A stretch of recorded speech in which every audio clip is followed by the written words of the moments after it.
የተገኘሁበት የዳንኩበት ታምር ዛሬ በአዳማ ከተማ ነው ያለሁትኝ። የተገኘሁበት ዋነኛ ዓላማ የዘማሪ ያዕቆብ እሸቴ የሽምግልና ስርዓትን ሙሽሪትን ለመጠየቅ ነው። እንግዲህ እንደ እግዚአብሔር ፈቃድ ከጥቂት ደቂቃ በኋላ ልንጠይቅ እንሄዳለን።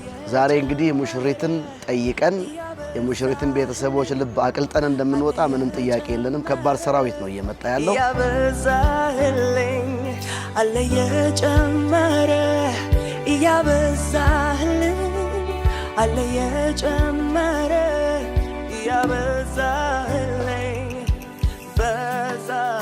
እንኳን ደህና መጣችሁ። እንኳን ደህና ቆያችሁ። አንቀመጥም።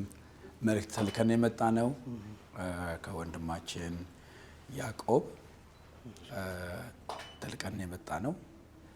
ልጃችሁን የተወደደችና የተከበረች ልጃችሁን ለመጠየቅ ነው የመጣ ነው። ኦኬ፣ ያዕቆብ ማን ነው? እና ያዕቆብን ያው ከልጅነት ማለት ይቻላል አብረን ያደግነው እንደ ታናሽ ወንድም እና በጣም መልካም ልጅ ነው። ሰውንም የሚወድ ነው። የፍቅር ሰው ነው። ያዕቆብ የተወደደ የተመሰገነ ወንድም ነው። ለረጅም ዘመንና ለረጅም ጊዜ ያውቀዋለሁ። አብረንም አገልግለናል። ያዕቆብዬ የተባረከ ልጅ ነው። ቁጭ ብለን መነጋገር እንችላለን? ደንቡም አይደለም አይፈቅድም። እናንተ ቁጭ በሉ፣ እኛ ቆመን እናውራ። ልጃችሁን እንግዲህ ያዕቆብ ስንጠይቅ በድፍረት በከፍተኛ ደስታ ነው። ባለብዙ ዘመድ ነች። ስለዚህ እስቲ ዘመድ ምን እንደሚል ተማክረን ነግራችኋለን። ተሰራን በቀላሉ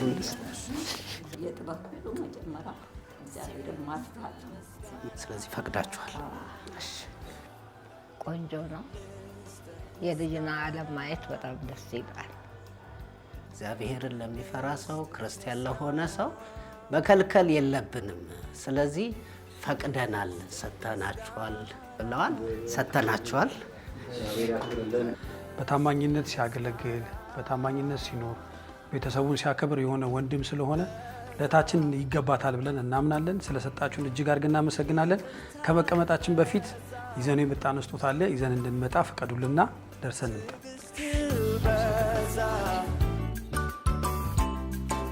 ለኔ ፍቅር በዛ። የተወደዳችሁ ቤተሰቦች እንግዲህ ይህን እንድትቀበሉን ስንል በትህትና እንጠይቃለን።